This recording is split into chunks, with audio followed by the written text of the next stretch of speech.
proceed tayo sa broad face. Okay, yan yung nakahold. Ganyan ang hawak ha. Tupig, kunin yung tela sa dulo, pagpag. Okay, nakuha. Ana. Okay, proceed tayo. Ikaw, dito tayo sa harap para makakal mo rin. Okay. Sunod sa broad face, susunod natin ng semi-broad. Paano gagawin? Ganun ulit. Tupi, kunin yung tela sa dulo, pagpag. Dapat liliit na yan. Okay, ulitin natin from broad face. Pumunta tayong semi-broad. May mga nakakuha na. Tupi mo lang ulit.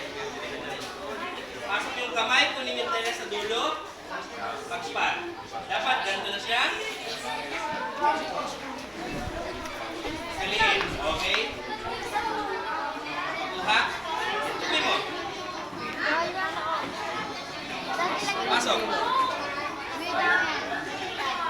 Okay, binaligtad lang, pero pwede rin. Okay, this is your semi-broad. Okay? After your semi-broad, papalitin pa natin yan. Tupi ulit. Then,